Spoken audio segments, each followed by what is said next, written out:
what we've done over the course of, I guess, the past year and a half, ever since my mother was murdered, is take a kind of rational look at how we came to this situation in Malta. When I say we, I mean my brothers and I. And we started by looking at the structural problems in the country, the structural reasons for how we came to the point at which my mother was murdered. And what we see is that Malta has a lot of weaknesses in its constitutional design that turned the prime minister of the country, who currently is Joseph Muscat, into a kind of king who has too much power, power over judicial appointments. Malta has no independent prosecutors.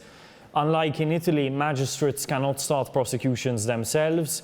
They can't even order an arrest, even after conducting a criminal inquest.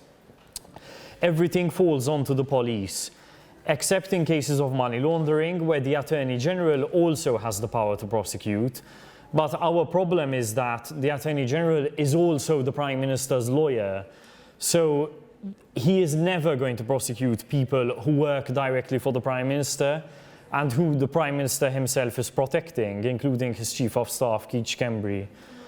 So we looked at these constitutional weaknesses and basically started putting pressure on institutional bodies and international authorities for Malta to change the system. I mean, as I said, the Prime Minister's Chief of Staff is still his Chief of Staff, even 3 years to the week, after we find out that he set up this complex offshore structure in order to launder kickbacks and bribes paid by Azerbaijan. This is obviously a long battle. I mean, we're not naive about it. It's something that's going to take many years. But we think that we'll eventually get there. And we think that because we know that we're on the right side. I mean, no one can argue that anyone who fights against corruption is doing the wrong thing. And even people within the government and even the government's own supporters acknowledge that the government is corrupt.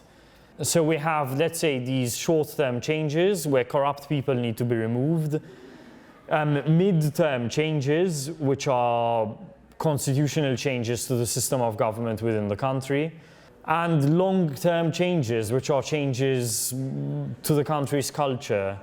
We need to create a culture where people are not afraid of speaking out, where they immediately acknowledge that corruption is wrong, where they're no longer blindly tied to a political party or another, and they prioritize justice over everything else.